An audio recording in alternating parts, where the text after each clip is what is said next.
Hi, this is Carl Irwin with another Blender tutorial. It's been quite some time since I've posted any tutorials, and I was thinking about creating a new one for you, but I wanted to make a tutorial on something that was going to be a little bit more innovative and new, rather than rehashing some of the older things that I'd been doing with OpenGL. And after some experimentation and some trial and error and some investigating, I had a bit of an epiphany concerning the lens flare method that I showed you a while ago using OpenGL, GLSL rendering, and creating different elements, lens flare elements in different scenes, and then compositing those in the video sequence editor.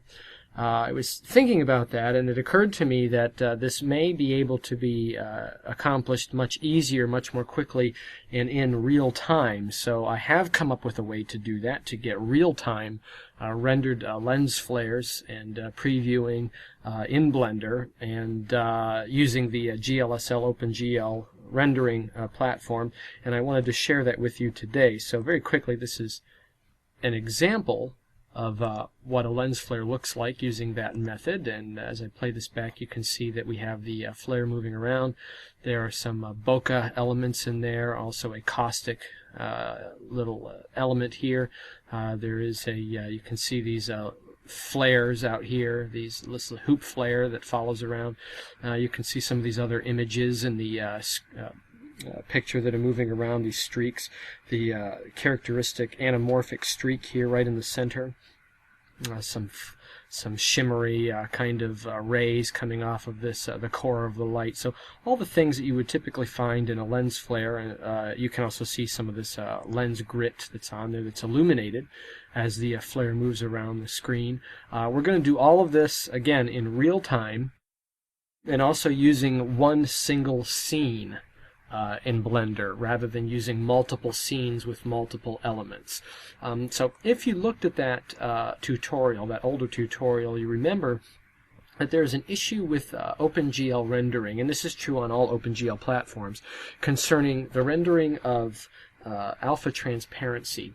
That OpenGL rendering requires that all elements that have alpha transparency, particularly if they have a gradient of alpha transparency, that they be rendered in a particular order, and it's usually the order by which that element was created inside of the scene.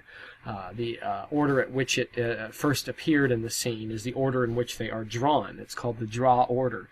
And that's a problem, because if some of your elements were created first but are in the furthest position from the camera in the scene, then the alpha transparency will not render properly. You'll end up with artifacts, and the gradient won't come out quite right. There'll be some parts that should be transparent that are actually opaque and colored.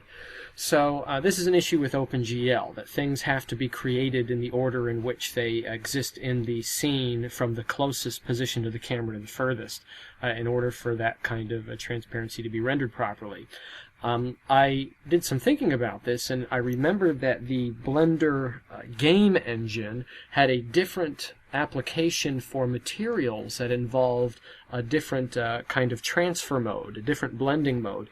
And one of those modes was the add mode, meaning that images can be stacked on top of each other within a sequence, a sequencer, maybe in the VSE or somewhere else in another platform, software platform, and by using an add transfer mode, it adds all the luminance and color from each image to the one underneath it until you come up with your final result. And that works very well for making lens flares, because it's light that you're dealing with. All the elements are actually images of light, some kind of reflection or refraction. So that works very well. So I thought about this, and I decided that I would investigate more. So what I came up with is a scene that looks like this, and you can see there's one scene here. Our shading is set to GLSL. I have it set to only render right now for the display, and let me select the camera so we don't see this XYZ controller here. And if I play this back, you can see this is essentially real-time playback. you know, a little bit of stuttering for some multiple processes going on. I have screen capture and audio recording going on right now, so things are a little bit slower, but look how quick this is. Very, very quick. And I'll tell you what this is. What I've done is I actually made an image. Let me turn this on. I have it set as a background image. I made a video of a white dot moving around the screen. I rendered this out earlier in another Blender file. So this is just a background image that I have loaded in the scene.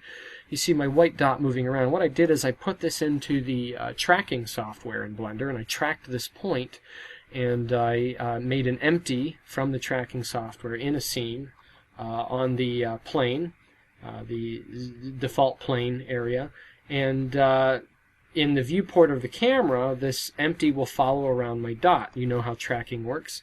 And then what I did is I applied all of my lens flare elements to that point. I took my main control empty for my lens flare, and I'll show you what I mean by that, and I parented it or tracked it to that point. So now if I play this back and I turn down the opacity, you see that my lens flare tracks perfectly to this point in my video. And this is essentially the kind of thing that you would do if you were creating a lens flare for a video or something like that. You would track the point where the lens flare is supposed to be parented to, and then you would apply your lens flare to that tracking point. So this is how this might be utilized.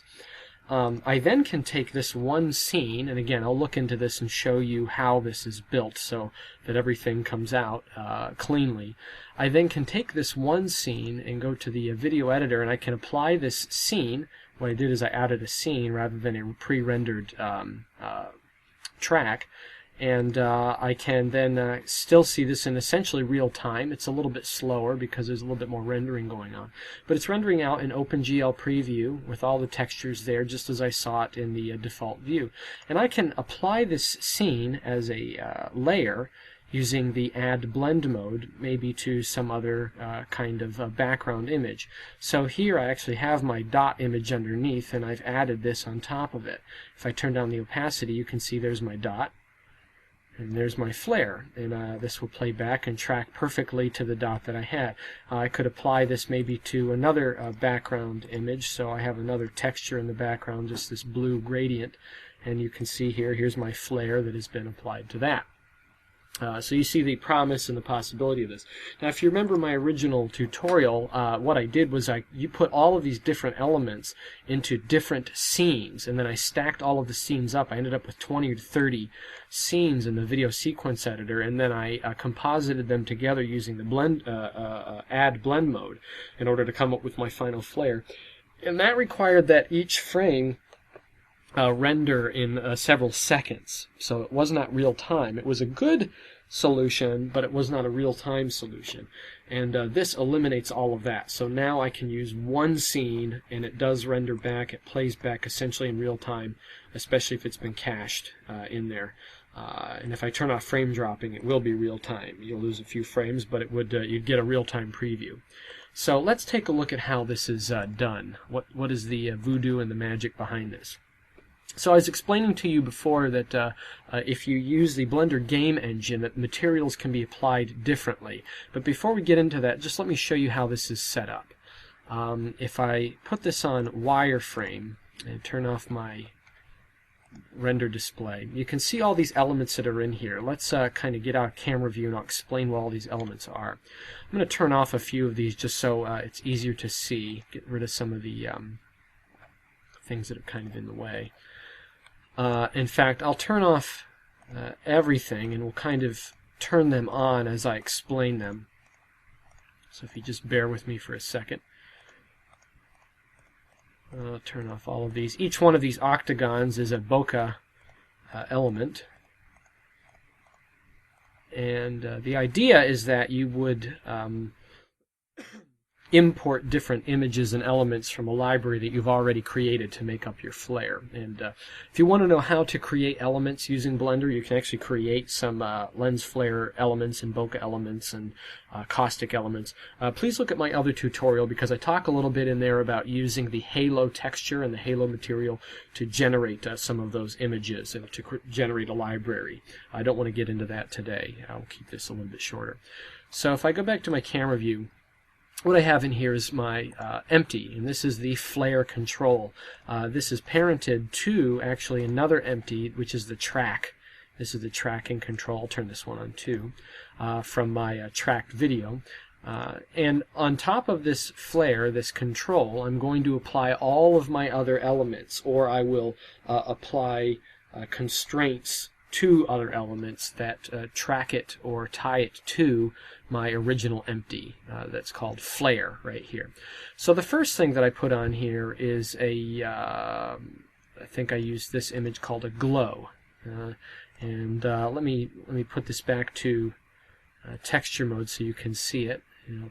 You can see that it looks to be transparent. It's this anamorphic streak, which is actually a large circle that's been collapsed on the y-axis until it was a streak that I made using halo textures and materials to make this gradient circle, one of my elements. And it is then applied imported as a image as a plane. Okay, so I imported it, and then I just parented it to my empty. Okay, now the material is a little bit more complex because, again, my image did not have any kind of alpha transparency on it. It's just a black and white image. And here's what I did. If you go to the Blender game engine and check on the material slots, it adds this section, Game Settings, and this Alpha Blend option. This is not in the Blender internal render engine settings. And I set it to Add. By default, it is set to Alpha Blend, which is regular alpha transparency blending. I set it to Add so that all of the higher colors, the lighter colors, would be added to everything else behind it in the scene. This is the best way. This works well. There's no transparency even turned on in this case. Anything that is black will simply be turned into alpha transparency. Everything that is white will be turned into something that is opaque. Now, on top of that, I applied it in the texture settings as multiply. So that way, my white color, the light color, would then bring out the material color here, this material color that I have inside. Okay, I played around with the idea of a ramp. This didn't work too well, so you can kind of ignore this. This was just something I was experimenting with. It didn't work out. What it's doing is it's just multiplying this light blue color and bringing that out. If I turn this back to mix, you can see what it really looks like. So it's set to mix, and also I need to go to my material setting and change my mode from add to alpha blend, and you can see that this is just a black to white gradient. That's all it is. There's no alpha transparency in this image at all. But by turning this to add and then turning the material, the texture application to multiply, I can then change this color to whatever I want using the general color on the material slot. Okay, so this is the first image. Let's find a place where this is a little more central. See things a little better. Okay. Now, then I added another image. Now, I just stacked up a few images that are tied to this one empty. So here's one that are light rays using the same kind of process, and again, it's set to add, and you can see that they do add together. So things that are white on white becomes really white, really bright in there. And then another one would be this glimmer, is what I called it. And if I turn these off, you can kind of see these very faint lines. See that in there? Something that you would see in a real lens flare. So that's in there too. And I added this one, I call it a starburst, which is, if I turn these off, it's these lines. And it's actually created from the lines option in the halo texture. I just made this image from that. It's a reddish color to kind of mix with the other ones. So let me turn on the rest, and you can see what I have in the core here. These are all the things that are inside of the core of this lens flare. And all these things are parented to this control. Now, if I were to turn this on and let the animation run, you see that all these things are parented to the same empty, and they move through the scene flawlessly. Now, Here's how this works. Here's why it works, I should say. If we zoom in here, we can see, in fact, if I get out of the camera view, you can see all these artifacts that show up. It doesn't blend quite right. You can see that from a different angle. But for some reason, if all of these elements exist on the same Z plane, and if they are perfectly perpendicular to the camera, the blending mode works. There's no errors and there's no flaws. There's no artifacts that come out of it. And it's just something that seems to work really well when using these kinds of modes from the Blender game engine, the add mode in the material and the add mode in the textures, in the positioning in the world. Now, if one of these was not on that Z axis, and I don't know if I can do this or not, let me take maybe one of these. I'll take the glow. And let me turn off the constraint. Actually, it's not even on a constraint because it's not. It's parented. If I move this in Z space, let me hit here GZ, and I move it forward, or actually, if I move it backwards, see how it disappears? It disappears because it's gone outside of that same plane where the other images are at. Now, if I bring it forward, we can see through it, not only because it's selected, but because it was the first image that was created, so therefore it has the top draw order. Okay, so the alpha transparency works. I'm going to put that back where it belongs. So now everything again is on the same Z space, so we can see it clearly. Now this again only seems to work when using the Blender game add transfer mode, blending mode, using the Blender game material settings. It does not seem to work with the alpha blend settings. Okay, so as long as all of our elements that are moving around reside on this same Z axis using that material setting, the add setting, this will work, and it comes off very well. So let me turn on some of these other things. I have a bunch of octagons. These are elements that I made in Blender and then imported them as planes, and they're all in the same plane as the other elements. Okay, same Z space. And these have constraints on them. So what I did is I created my first one and I applied a copy location constraint. And what I did is I set the influence to 1 and I inverted it on the X and Y axis. So wherever the lens flare, the flare empty goes, this goes in the opposite direction. And you can see as I play this back, see this is in the exact opposite space in world space from the flare. And then I duplicated this. I changed the scale, and when you do that, you need to apply the scale. Because we're going to add another scale constraint, but you need to apply the scale so that it becomes the real scale of the image. And then I, on each instance of this octagon that I duplicated, I just changed the influence a little bit, or I changed the inversion, so that they're in different places. Some of them are inverted in influence and some of them are not, and then the influence is set to a different scale for each one. They're all set to add, they all have the same material. If I change the material in one of these, they'll all change, which is a benefit. If I wanted my bokeh to be a different image, I could just change it in one material, and I've changed them for all of them in the flare, and that works out really well. I also added a copy scale constraint, and I tied this to the flare, so that when the flare itself changes scale, you can see that all of the other elements change scale. You can see how this works. Okay, so these are my bokeh elements, and they all add to each other very nicely because they're all in the same Z space, in world space. I added some other elements that were separate from that. I added these ones that I created. They're just more streaks. Again, they're applied the same way, and they're in a different place in world space. They're not tied directly to the flare, but they also have constraints on them.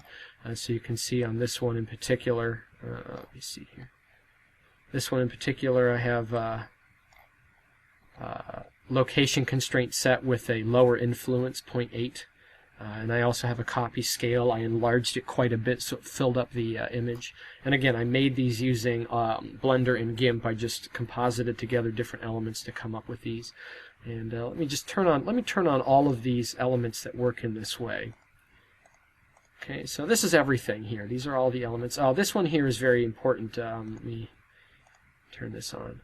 This one here is the caustic image, and it works in the same way except one thing. It has a constraint on it, which is a track to constraint right here, and actually there's one of them here, track to, and it tracks to the flare empty so that it's always facing it. It's always rotating away or to that empty. So as the empty moves around the scene, this will always face in the appropriate direction away, which is what a caustic element would do in a real flare, very similar to that. Okay?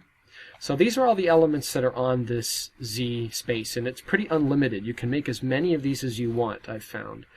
Now, if we look at the rest of what I've got going on here, there are two other things we need to be aware of.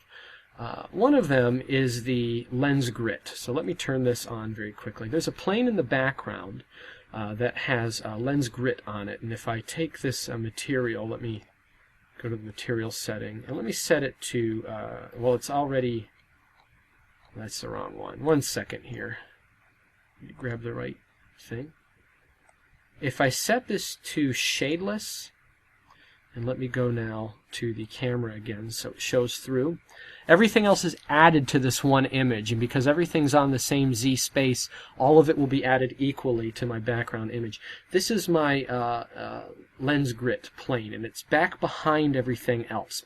Now, if we put this on shaded, so that it is in fact shaded and will accept lights, I can then parent a point light to my lens flare empty, and as my empty moves around the scene, it will illuminate this image in the background. And because, let me go to the camera view, because everything is added, it doesn't matter that it's behind all of these other elements. We know that this is lens grit, and we perceive that it would be on the lens, even though it physically is not. So if I put this back on render display, we can see how this works. So as everything moves around, you can see this applying as if it was grit on the lens. The last thing that I added on here was this big cone. Let me go to this here. There is a cone in here, a giant cone, and if I select it, we'll see the mesh for it. And what's on here is another element, which is a big kind of ring, a hoop with a bunch of lines on it, and a colorful gradient on there, and it's applied as a normal. Now, this should not show through everything else using just the add mode or alpha transparency, but there's a setting that you can use once on an object in a scene that you can find over here on the object settings on this little cube here, and it's called X-ray. And if you check this on an object, and I think you can really only do it on 1 or 2 objects in a scene, probably only 1, what it will do is that this will show through everything else in the scene no matter where it is. It could be behind everything in the scene or in front. Does not matter, but it will show through. It's rendered differently from everything else.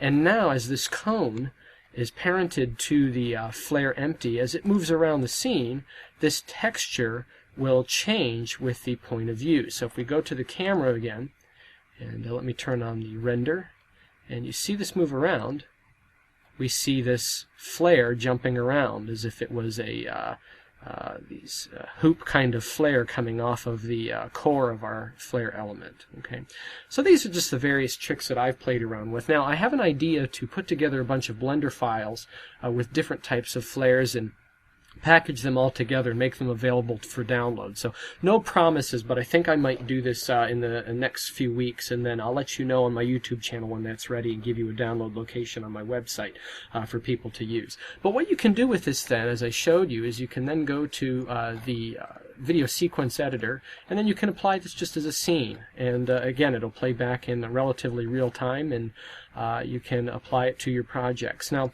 the one thing that I will show you here is that it does not have Z space capability, meaning that we can't make the flare go further away or come closer to the screen. It's all in one plane. So in order to do that, because we've used our scale constraints, what you do is you would animate the scale of your flare as it came closer or further away. And you can see how everything will adjust to that size, and that gets you your Z space movement.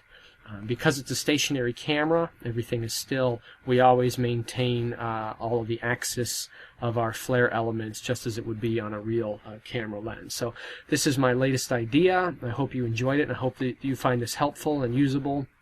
I know some people are trying to create this for the Cycles engine, but this is my solution for real-time rendering using OpenGL. So good luck with this, and I wish you all happy blending.